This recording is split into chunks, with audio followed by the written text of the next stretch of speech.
London যাচ্ছেন মির্জা ফখরুল, সাক্ষাৎ হবে তারেক রহমানের সঙ্গে। যশোরে জামায়াতের আমির বললেন 15.5 বছরের অপরাধীদের ক্ষমা করা হবে না। 8 বিশ্ববিদ্যালয়ে ভর্তিতে সতর্কতা। সাইফুলের পরিবারের জন্য কোটি টাকার ফান্ড। কুয়েতে গিয়ে হত্যার শিকার হলেন যশোরের আনোয়ার। ইজতেমার প্রথম পর্বের প্রস্তুতিতে 5 দিনের জোর শুরু। মসজিদ কমিটি নিয়ে 2 গ্রুপের সংঘর্ষে নিহত 1। বুশরা বিবিকে গ্রেপ্তারে খাইবার পাখতুনখোয়ায় চলবে অভিযান। আইসিসির সভা স্থগিত। ধেয়ে আসছে ঘূর্ণিঝড় ফেনজাল। দর্শক, রাতের আয়োজনে সকলকে স্বাগত জানাচ্ছি। আমি এস.এম. আরিফ। শুনছিলেন প্রধান শিরোনাম, এবার বিস্তারিত। তার আগে আপডেট খবর পেতে গ্রামের কাগজের ইউটিউব চ্যানেল সাবস্ক্রাইব এবং ফেসবুক পেজ ফলো করে রাখুন। বিএনপি মহাসচিব মির্জা ফখরুল ইসলাম আলমগীর আগামীকাল শনিবার লন্ডন যাচ্ছেন। সেখানে তিনি 10 দিন অবস্থান করবেন এবং 11 ডিসেম্বর ঢাকায় ফিরে আসার কথা রয়েছে তার। জানা গেছে মির্জা ফখরুল রাজনৈতিক ও দলীয় কাজে লন্ডন যাচ্ছেন। এ সময় বিএনপির ভারপ্রাপ্ত চেয়ারম্যান তারেক রহমানের সঙ্গে তার সাক্ষাৎ হওয়ারও কথা রয়েছে। মির্জা ফখরুল ইসলাম আলমগীর দেশে ফেরার পর BNP chairperson Khaleda Zia 13 December চিকিৎসার জন্য লন্ডন যেতে পারেন। এজন্য প্রস্তুতি নেওয়া হচ্ছে। সাবেক প্রধানমন্ত্রী খালেদা জিয়া প্রথমে যুক্তরাজ্যে চিকিৎসা করাবেন এবং পরে প্রয়োজন হলে যুক্তরাষ্ট্রেও যেতে পারেন। বাংলাদেশ জামায়াতে ইসলামীর আমির ডাক্তার শফিকুর রহমান বলেছেন, জামায়াতে ইসলামী বৈষম্যহীন দেশ গড়তে কাজ করে যাচ্ছে। যে দেশ গড়ার জন্য এদেশের ছাত্র জনতা গুলির মুখে বুক পেতে দিয়েছিল। জুলাই আগস্টে যারা শহীদ হয়েছেন তারা জাতীয় বীর। জামায়াত রাষ্ট্রীয় ক্ষমতায় গেলে যারা 15.5 বছর ধরে নানা ধরনের অপরাধ করেছে তাদের বিচার হবে, অপরাধীদের ক্ষমা করা হবে না। তিনি শুক্রবার রাতে যশোরের চাচড়া মোড়ে আয়োজিত বিশাল পথসভায় প্রধান অতিথির বক্তৃতায় এসব কথা বলেন।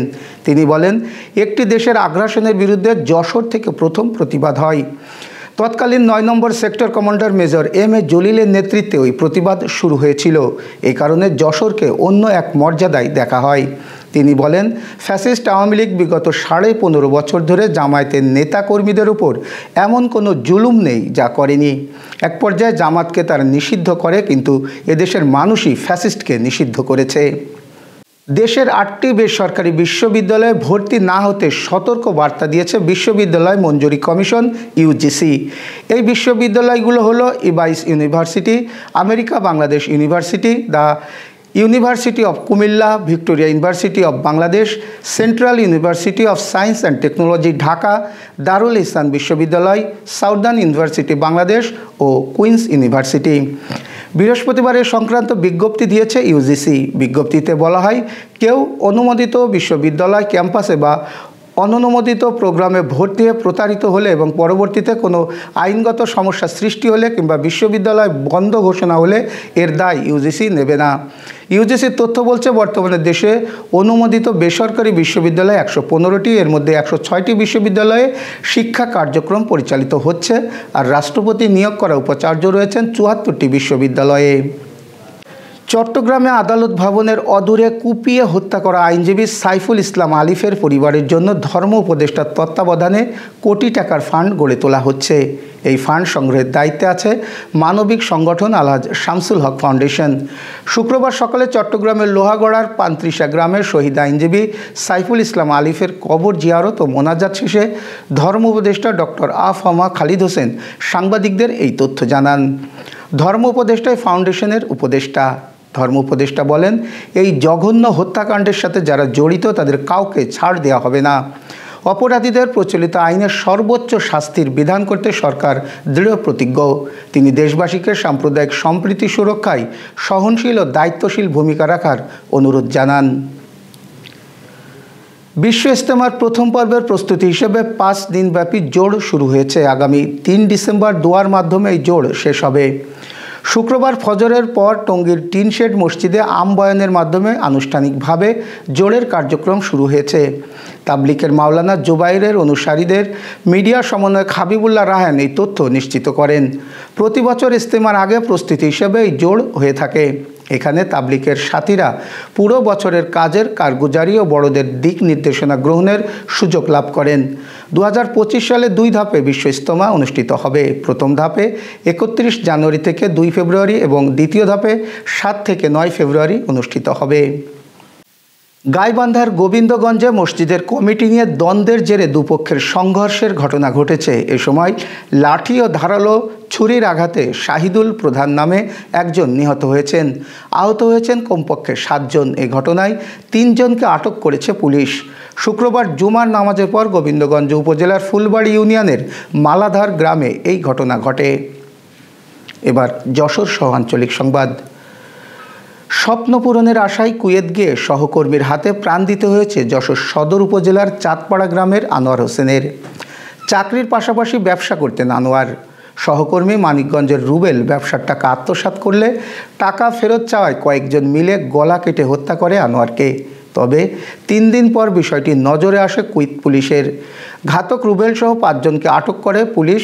সেই 10তলা ভবনের ছাদে নিয়ে গেলে ঘাতক রুবেল 10তলা ভবনের ছাদ থেকে লাফিয়ে আত্মহত্যা করেন।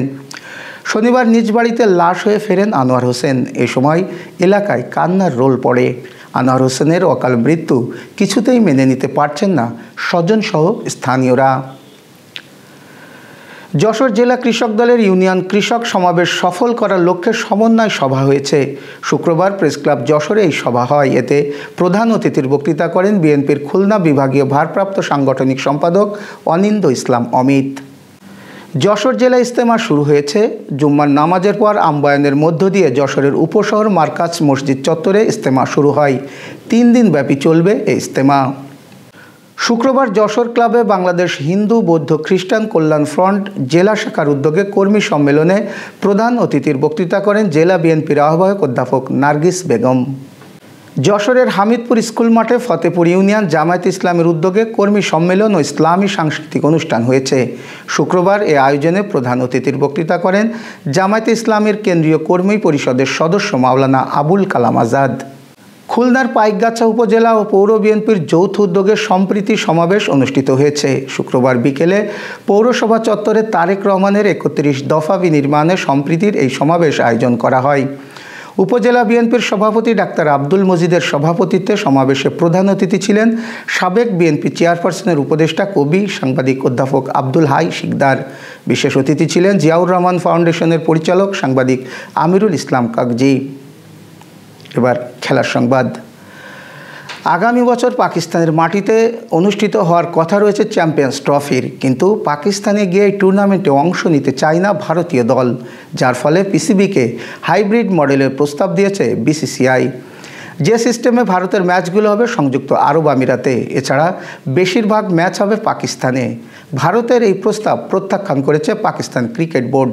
এমন অবস্থায় সমস্যার সমাধানের জন্য শুক্রবার একটি সভা ডেকেছিল আইসিসি, কিন্তু পিসিবি সভাপতি মহসিন নাকভি তার সিদ্ধান্তে অটল থাকায় সভা আগামীকাল পর্যন্ত স্থগিত করেছে আইসিসি। এবার আন্তর্জাতিক সংবাদ।